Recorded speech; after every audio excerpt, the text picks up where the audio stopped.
चलिए दोस्तों, आज हम करेंगे CHSL टीयर 1 के लाइव मॉक का सोल्यूशन। काफ़ी लोगों का डिमांड थी कि पूरा पेपर कराया जाए। चलो पेपर इसको पूरा करवा देते हैं, बाकी बेस्ट क्वेश्चन तो हमेशा ही करवाए जाएंगे। तो आपके पास उसके लिए नंबर भी होना चाहिए 9919293977। इस पर आप कोशिश करें टेलीग्राम पर ही भेजें। व्हाट्सएप पे भी चलता है, लेकिन व्हाट्सएप पे उतना एक्टिव नहीं रहते हैं। जो भी CHSL के मॉक में या फिर किसी और मॉक में, जैसे काफ़ी लोग बोलते हैं कि दा पंडित का करवा दो, आरबी का करवा दो, ऑलरेडी उनकी काफ़ी अच्छे अच्छे टीचर करवा रहे हैं। अगर फिर भी आपको लगता है कि कोई कम टाइम में करना है और कोई क्वेश्चन अच्छे हैं, तो आप उनको मतलब भेज सकते हैं इसी नंबर पे, तो आप उसका भी सोल्यूशन करवा दिया जाएंगे। ये लेकिन आपकी रिस्पॉन्सिबिलिटी रहेगी, क्योंकि मेरे साइड से मैं इतना सारा कुछ नहीं देख पाता हूँ, क्योंकि अभी आपको पता है रेलवे की भी चल रही है सीरीज दूसरे चैनल पर, और CGL के जो भी या SSC के 2024 में जो भी पेपर हुए उनके भी बेस्ट क्वेश्चन लाने वाले हैं चैप्टर वाइज। तो काफ़ी वर्क हो जाता है। तो अगर इतना काम आप लोग कर लेते हैं ना, तो मेरे लिए भी फायदा रहेगा, आप लोगों के लिए भी रहेगा। बाकी CHSL के बेस्ट क्वेश्चन और CGL जो ओलिव बोर्ड पर होता है उसका सोल्यूशन मैं करवा ही देता हूँ। ठीक है, चलो फिर देखते हैं इसको। तो पहला सवाल था, एक बैग में इतने पैसे के कुछ सिक्के थे, वो इस रेशियो में थे। बैग के सिक्कों का कुल मूल्य इतना था, बैग में उपस्थित 50 पैसे के सिक्कों के मूल्य। तो आपको पता है कि पैसे को हमें रुपए में बनाना है, क्योंकि ये रुपए में दिया गया। तो 25 पैसे को रुपए के बनाएंगे तो 1/4, इसको रुपए में बनाएंगे तो 1/100 करेंगे, और 50 गुणे में तो 1/2। इधर तो 1 रुपए में था ही। ठीक है, अब 1/4 के गुणे में 1, क्योंकि एक सिक्का था, इसका 3 सिक्के थे और इसके 4 थे, तो 4 हो गया। इधर करेंगे तो ये 3/2 हो गया, इधर करेंगे तो 1/4, सबको जोड़ देंगे तो ये रुपए आ जाएंगे। तो इधर करेंगे 4 LCM ले लिया, तो 1 प्लस का 6 प्लस का 4 चौको 16, 16 6 22 1 23 हो गया, यानी कि 23/4। ये हमारे हिसाब से क्वेश्चन में 644 दिया था। 50 पैसे के लिए अगर हम यहाँ पर देखें कितना रुपया टोटल बन रहा था, 3/2, यानी कि इसी का हमें मान निकालना था। 644 अपॉन में 23 और इंटू में 4 इंटू में 3/2। तो इधर करेंगे 23 दूनी 46 हो गया, 46 करेंगे तो 8 यानी कि 18 हो गया, 23 8 184 हो गया, 2 दूनी 4 3 दूनी 6 6 48, आंसर आ गया 168। अगला सवाल, एक साथ स्कूल बी और डी में विद्यार्थियों की कुल संख्या तथा एक साथ स्कूल ए और सी में विद्यार्थियों की कुल संख्या के बीच अंतर ज्ञात कीजिए। सबसे पहले बी और डी, बी और डी, यानी कि इधर देखेंगे तो ये 49 हो गया, फिर ए और सी यानी कि 30 हो गया। डिफरेंस करेंगे तो यानी कि यहाँ पर 9 का मल्टीपल भी आ जाएगा। बाकी ये 100 बराबर दिया गया, 19 बराबर निकालना था। 19 छक्का 114 आ गया, यहाँ से लगा 11 आ गया, और 19 3 57 1 58 68 40। अगला सवाल, एक दुकानदार ने एक अलमारी एक निश्चित कीमत पर बेची। यदि उसने इसे विक्रय मूल्य के इतने % पर बेचा तो उसे इतने % की हानि हुई। यदि वह इसे विक्रय मूल्य के 40% पे बेचता तो परसेंटेज लाभ क्या होता। देखो, विक्रय मूल्य के इतने पर बेचा, इसका मतलब 1/3 हो गया। तो अगर हम सेलिंग प्राइस 3 मान लें और बेचा कितने में है, विक्रय मूल्य के इतने पर, यानी कि 1 रुपए में बेचा, लेकिन जब बेचा है तो उसे इतने की हानि हो गई, यानी कि CP पर 1/3, यानी कि 3 पर 1 की हानि कर देंगे 2/3। इसका मतलब CP बराबर क्या हो गया हमारे पास, 3/2 आ गया। ठीक है, अब वो ये कह रहा है यदि वह विक्रय मूल्य के 40% पर बेचता, यानी कि विक्रय मूल्य के 40% पे बेचता तो उसका लाभ और हानि क्या होता। भाई CP ये था, इसको यहां लिख लिया, रेशियो बना लेंगे तो 20 दूनी 40 20 पंजे 100, 3 से 3 कैंसिल आउट, 4 रेशियो में 5। यहां से कितने का लॉस हुआ, 1 का, किस पर, 5 पर, गोड़े में 100, यानी कि 20% का क्या होगा, हानि होगी। आंसर। अगला सवाल, ये सवाल देखो ये भी आसान है, छोटी छोटी चीजों को आप तसल्ली से किया करो। अगर ये गलत हो जाते ना तो आप बहुत लोगों से पीछे हो जाते हैं। ठीक है, तो जल्दबाजी मत किया करो ऐसे सवालों में। देखो सिंपल सी बात है, 10% अधिक मापता है, यानी कि वही बात है, कोई चीज 10% बढ़ी फिर 10% की कमी की तो कितनी डिस्काउंट होगा। ये तो आसान था, प्लस माइनस माइनस 10 गुणे में 10/100। बाकी आपको पता है कि इनका अगर परसेंटेज सेम है तो दोनों का स्क्वायर बटे में 100, ये डायरेक्ट आ जाता है, वो भी क्या होगा, लॉस होगा, माइनस का है ना। अगला सवाल, 20 विद्यार्थियों की एक कक्षा की औसत ऊंचाई इतनी है। यदि सबसे लंबे और सबसे छोटे नाटे छात्र की ऊंचाई हटा दी जाए तो औसत ऊंचाई 150 सेंटीमीटर हो जाती है। कक्षा में सबसे लंबे और सबसे छोटे विद्यार्थी का योग क्या होगा। देखो हम ये सारी लाइन भूल जाएं अभी, तो जो भी दो बच्चे हैं उनके पास इंडिविजुअल 160 रहा होगा, तभी तो ये 20 लोगों का एवरेज 160 हुआ। लेकिन हुआ क्या है, ये दोनों हटा दिए गए तो एवरेज 150 रह गया। एवरेज में कमी कितने की आई, 10 की। कितने लोगों में, भाई 20 थे, 20 में से दो लोग चले गए तो 18 लोगों में, यही वो ज्यादा लेके चले गए तभी कम आ रही थी। बस खत्म हो गया, 16 दूनी 32 हो गया, 180 हो गया, यानी कि 4 500 आंसर। अगला सवाल कह रहा है ABC is similar to P Q R and AD and PT are the median of ABC and P Q R respectively. Find the area P Q R if area of ABC 108 square centimetre, AD equal to 9.6, PT equal to 8.0। देखो इसमें ना कोई चित्र बनाना था ना कुछ, symbol से आपको पता है। अगर एरिया, जब ट्रेंगल सिमिलर हो तो अगर एरिया के साथ हम देखेंगे तो चाहे आपकी साइड हो, चाहे आपकी हाइट हो, चाहे आपका पेरीमीटर हो और कुछ भी हो, उसका सबका स्क्वायर चलता है एरिया के साथ। आपस में नॉर्मल रहेंगे लेकिन एरिया के साथ सबका स्क्वायर चलता है। तो यहां पर देखो ना, एडी अपॉन में पीटी, ठीक है, एडी की भुजा 9.6, पीटी की भुजा 8.0, स्क्वायर हो गया। एरिया दिया गया एबीसी वाले का, यानी कि एडी वाले में, एबीसी वाले में एडी था ना, तो इसी का लिखा जाएगा बराबर में 108, और नीचे हमें ये निकालना था। इधर करेंगे, ये पॉइंट से कोई दिक्कत ही नहीं है। और 16 छक्का 96, 16 पंजे 80 हो गया। इधर 36 बटे में 25 बराबर में 108 बटे में x, तो 36 नहीं है 108, तो ये 75 आ गया एरिया। ठीक है, अगला सवाल। इसमें देखो भाई है n बराबर 0 1 2 3, और डिपेंड तो कर नहीं रहा, हम डायरेक्ट वैल्यू रख सकते हैं, रख लो, नहीं तो आपको दिख भी रहा होगा साफ साफ। ये cos 2 थीटा बनाएगा, ये cos थीटा, cos अपॉन में साइन, यानी cos square theta sine square theta ऊपर चला जाएगा तो ये बना देगा cot, कोसेक और cot 1 आंसर। नहीं समझे, देखो कोसेक स्क्वायर थीटा, इधर हमने कर लिया cos थीटा या स्क्वायर थीटा कॉमन, तो ये बन गया 1 माइनस का 2 cos स्क्वायर थीटा। इधर अगर हम लिखेंगे तो यहाँ पर हमने साइन स्क्वायर थीटा कॉमन ले लिया, इधर हो गया 2 साइन स्क्वायर थीटा माइनस का 1। आपको एक चीज पता है, जब cos 2 थीटा के फार्मूला लिखते हो तो आप लिखते हो 2 cos स्क्वायर थीटा माइनस का 1 और बराबर में 1 माइनस का 2 साइन स्क्वायर थीटा। अब इसमें तो उल्टा लिखा हुआ, तो आप इसमें से भी माइनस कॉमन लोगे, इसमें से भी माइनस कॉमन लोगे, तो दोनों से माइनस कॉमन लोगे तो वो कट ही जाने हैं, तो इसलिए इतना लिखना क्यों है, कैंसिल आउट। और बचा क्या, कोसेक स्क्वायर थीटा माइनस का cot square theta equal to 1। अगला सवाल कह रहा था एक कार शहर ए से बी की ओर इतने की चाल से चलती है और प्रत्येक घंटे के बाद कार की चाल 20% कम हो जाती है। यदि कार अपनी यात्रा में कुल 3 घंटे चलती है तो कार की अनुमानित औसत चाल क्या है। देखो एवरेज स्पीड का आपको पता है कि टोटल डिस्टेंस अपॉन में टोटल टाइम होता है, बस यही सवाल था। वो कह रहा था कि प्रत्येक घंटे के बाद 20% कम हो जाती, तो पहले 50 थी, फिर 3 घंटे चली है, यानी कि 1 घंटे ये 50 की स्पीड चली होगी, इसके बाद इसकी स्पीड कम हो गई, 20% कम हो गई, तो इतनी बची, कितनी बची ये 40। फिर उसके बाद फिर 1 घंटे चल ली, फिर इसकी स्पीड कम हो गई, कितनी 20%, तो 80 बची, यानी कि 8 चौक 32।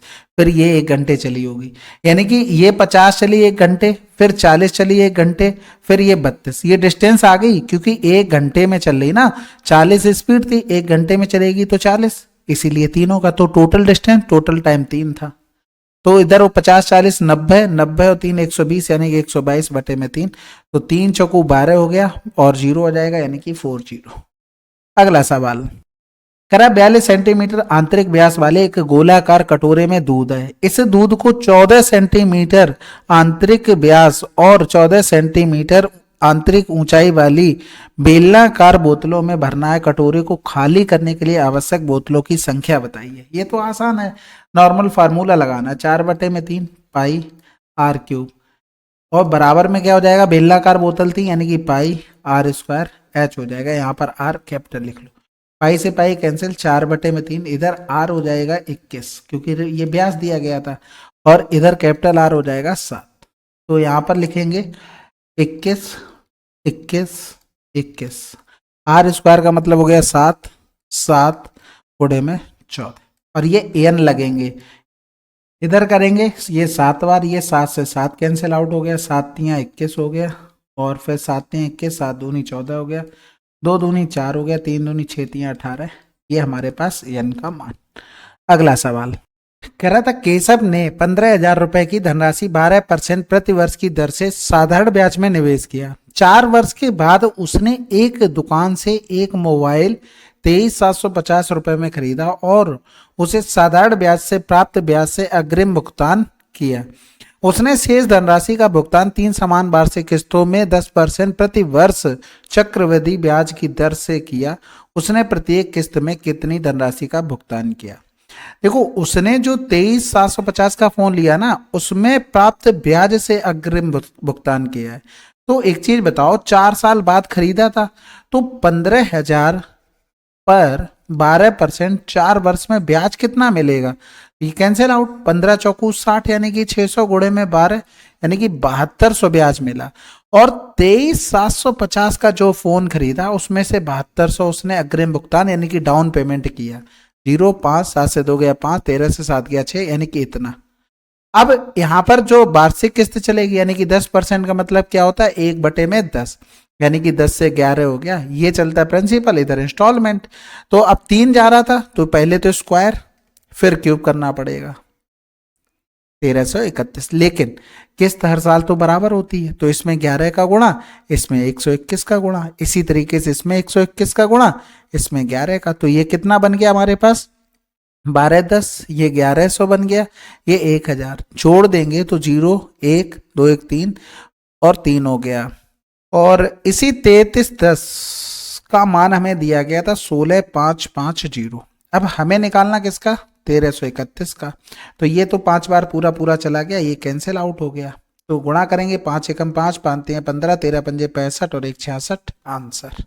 अगला सवाल कह रहा है P द्वारा हिंदी में प्राप्त अंक Q द्वारा हिंदी में प्राप्त अंकों से 28% अधिक है और P द्वारा अंग्रेजी में प्राप्त अंक P और Q द्वारा हिंदी में प्राप्त औसत अंक के बराबर है। यदि Q द्वारा अंग्रेजी में प्राप्त अंक P द्वारा हिंदी में प्राप्त अंकों से 25% अधिक है तो P द्वारा अंग्रेजी में प्राप्त अंक Q द्वारा अंग्रेजी में प्राप्त अंकों से कितने % अधिक या कम है? तो सबसे पहले P हिंदी की बात करेंगे, Q हिंदी की बात करेंगे। 28% अधिक यानी कि 100 से 128। फिर P द्वारा इंग्लिश में प्राप्त अंक P और Q द्वारा हिंदी में प्राप्त औसत अंक यानी कि इन दोनों को अगर जोड़ेंगे 8 2 और 2 यानी कि 228 अपॉन में 2, तो ये बन गया 114। औसत अंक के बराबर है यानी कि ये दोनों क्या हो गए? बराबर हो गए। Q द्वारा इंग्लिश में प्राप्त अंक P द्वारा हिंदी में, तो P द्वारा हिंदी में प्राप्त अंकों से 25% अधिक है यानी कि 125/100। तो Q ने 128, 25 पंजे 125, 25 चौको 100, 4 3 12, 4 दूनी 8, 5 दूनी 10, 5 3 15, 1 16। फिर कह रहा है P द्वारा अंग्रेजी में प्राप्त अंक Q द्वारा अंग्रेजी में प्राप्त अंकों से कितने % अधिक या कम है? P द्वारा अंग्रेजी में, तो P द्वारा अंग्रेजी में प्राप्त अंक 114, Q द्वारा इंग्लिश में प्राप्त अंक कितने हैं? 160। अब यहाँ पर 2 8 16, 2 दूनी 2 पंजे 10, 2 7 14। Q द्वारा प्राप्त अंकों से कितने % अधिक या कम है? देखो भाई, 10 से 7 गया 3 और इधर 7 से 5 गया 2, बटे में 80 गुणे में 100 यानी कि 0 से 0 230/8 हो गया। इधर करेंगे तो 8 दूनी 16 हो गया, बचा कितना है? 7 बचा। फिर 8 64 यानी कि 28 के समथिंग आंसर। अगला सवाल, ABC किसी व्यवसाय में क्रमशः इतने के अनुपात में निवेश करते हैं। A और C कार्यशील साझेदार हैं, केवल B निष्क्रिय साझेदार है, इसलिए उसका हिस्सा उस हिस्से का 2/3 होगा जो उसे कार्यशील साझेदार होने पर मिलता। यदि वे 95,000 रुपए का लाभ कमाते हैं जिसका 60% व्यवसाय में पुनः निवेश किया जाता है और शेष साझेदारों को बीच वितरित किया जाता है तो बी का हिस्सा कितना है? कह रहा था ABC किसी व्यवसाय में क्रमशः इतने इतने निवेश करते हैं, ठीक है। AC कार्यशील साझेदार है, केवल B निष्क्रिय साझेदार है, इसलिए उसका हिस्सा उस हिस्से का 2/3 होगा जो उसे कार्यशील साझेदार होने पर मिलता है। यदि वे 95,000 रुपए का लाभ कमाते हैं और जिसका 60% व्यवसाय में पुनः निवेश किया जाता है और शेष साझेदारों के बीच वितरित किया जाता है तो बी का हिस्सा कितना है? देखो, सिंपल सी बात यह है कि 12 15 और 16, अब ए बी और सी को तो प्रॉपर मिल रहा है, लेकिन 2/3 हिस्सा मिल रहा है किसको, बी का, यानी कि ओरिजिनल 15 मिलना चाहिए था, लेकिन 2/3 मिल रहा है, तो 3×5 = 15, 5×2 = 10 मिल रहा होगा। अब 95,000 रुपए का लाभ हुआ, इसमें से 60% व्यवसाय में पुनः निवेश कर दिया गया, बचा कितना, 40%, यानी कि यही तो बांटा गया होगा तीनों में। तो यहां पर 12 और 16 28 हो गया, और 10 38 हो गया। तो इधर करेंगे, ये 2 जीरो चले गए, 19×2 = 38, 19×5 = 95 हो गया, और 5×4 = 20, यानी कि 2000/2 हो गया। मान किसका हमें निकालना था, बी का हिस्सा कितना होगा, यानी कि 10 बराबर। तो इधर करेंगे 2 × 2 और 10 का गुणा करेंगे तो 10,000 रुपया मिलेगा। अगला सवाल, जिया, नेहा और कृतिका अकेले इतने इतने दिनों में कार्य पूरा कर सकती है। यदि जिया अकेले कार्य करना शुरू करती है और 15 दिनों के बाद वह कार्य छोड़ देती है तथा एक साथ नेहा और कृतिका शेष कार्य को पूरा करते हैं और कार्य के लिए उन्हें कुल मजदूरी के रूप में इतने रुपए का भुगतान किया गया, तो नेहा की मजदूरी का हिस्सा ज्ञात कीजिए। तो सबसे पहले तो जिया, नेहा और कृतिका, यानी कि 75 हो गया, और 4×6 = 24, 1 25 हासिल लगा, 2 हो गया, 4×5 = 20 और 2 22, 225/4, और इधर 45। अगर हम यहां से देखेंगे 15 ले लेते तो इधर 5 बचा है, 15×15 = 225 होता है। हम यहाँ पर इस तरीके से बनाएंगे जिससे हमारी कैलकुलेशन आसान रहे, ठीक है। तो 15×15 = 225, यानी कि ये ले लेते इस तरीके से, और इसमें 75 भी आ गया, इसमें 45 भी आ गया। अब यहाँ पर इतना ही छोड़ दें बस, यानी कि भाग करेंगे तो 15×75, 5×3 = 15, यानी कि इतना ही एलसीएम ले लिया, इसका 4 हो गया, इसका 15×3 = 45, 3×5 = 15। अब यदि जिया अकेले कार्य करना, जिया अकेले काम करेगी 3 की इफिशियंसी से, और कितने दिन, 15 दिन, यानी कि 15, तो 45 काम करे, यानी कि अगर हम इन दोनों का डिफरेंस करें तो 15 से 3 गया 12, तो 180 बचा भाई। 15 गुणे में 15 माइनस का 3 गुणे में 15, हमने 15 ले लिया बाहर, तो 15 माइनस का 3 ये 12 होता है, 12×15 का गुणा करते हैं तो 180 आ जाता है। इतना काम अभी बचा हुआ है। अब एक साथ नेहा और कृतिका शेष कार्य करते हैं, नेहा और कृतिका एक साथ शेष काम मतलब 7 काम करते हैं। तो एक चीज देखो, हमें नेहा के लिए देखना है, तो अगर ये दोनों मिलकर करते 5×4=9, कौन, नेहा और कृतिका, शेष काम यही तो बचा था, तो ये 20 दिन में कर लेते। अब पूरा काम था 225, उसके लिए पैसे मिल रहे थे 495,000। हमें नेहा की इफिशियंसी 4, और नेहा ने कितने दिन काम किया है, कितने दिन भाई, 20 दिन, यानी कि 20 गुणे में 4 ये काम किया, तो इसी का हमें मान निकालना था, ठीक है। तो इधर करेंगे 15×15 = 225, या 25 नहीं में 225 हो गया, 25×4 = 100, यानी कि 40 कर लो।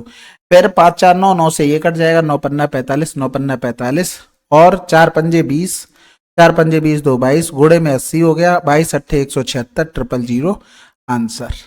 अगला सवाल, इसमें देखो ए बी सी, देखो ये सिंपल है, कभी भी ये निकालना हो और ये सारे सीरीज किसमें हो, एपी में हो, तो डायरेक्ट याद रखना 9 इंटू में मिडिल टर्म इंटू में डिफरेंस का स्क्वायर। तो मिडिल टर्म इसमें कितना है, 9998 है, डिफरेंस सब में 1 का चल रहा है बस भाई। इसमें 7 से 8 1 का डिफरेंस, 8 से 9 1 का डिफरेंस, यानी कि 9 का मल्टीपल चेक कर लो।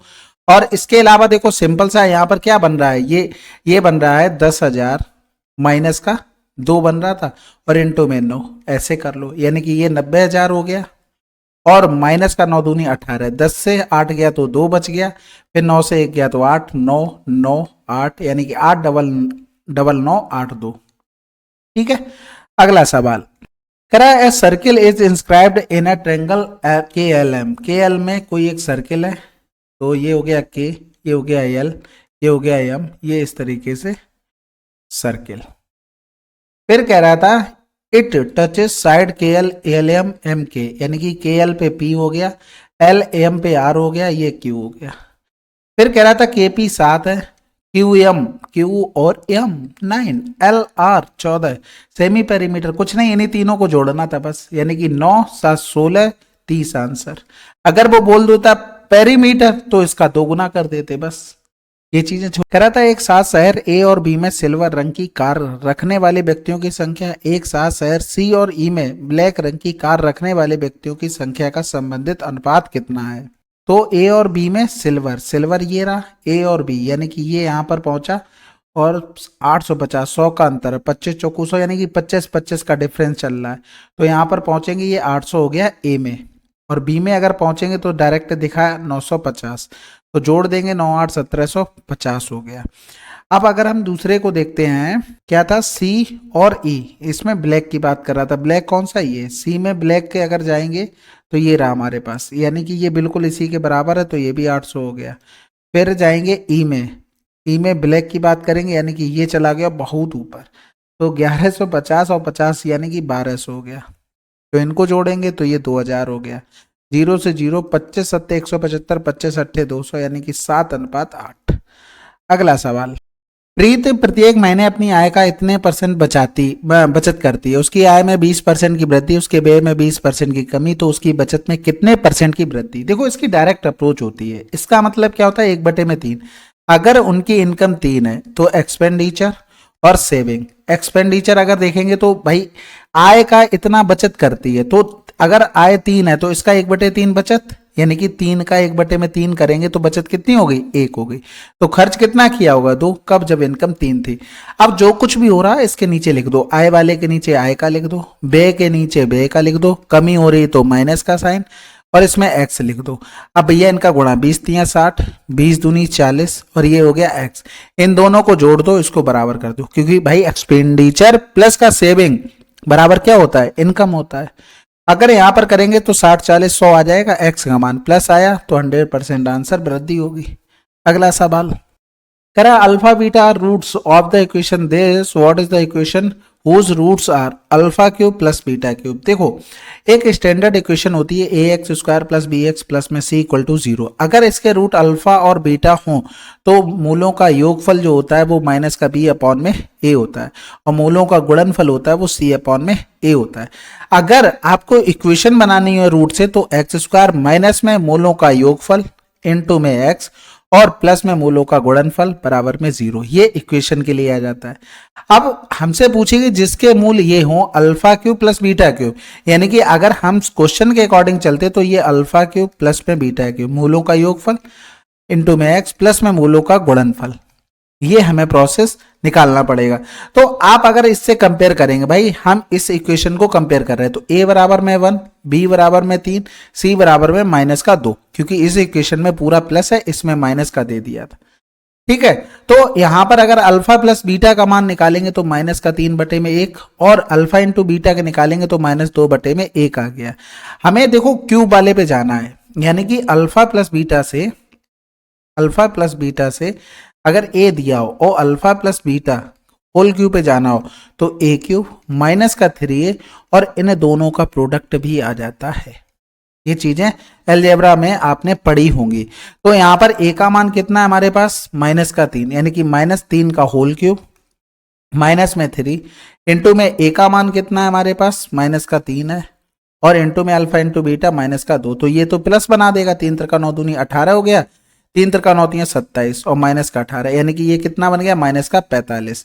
तो एक चीज तो कंफर्म हो गई, 45 आना, तो ये हटा दो, ये हटा दो, ये हटा दो, सॉरी क्योंकि ये माइनस माइनस प्लस भी तो हो जाना है, 35 वाले तो हटा ही दो, ये 35 वाले हटा दो, ये हटा दो।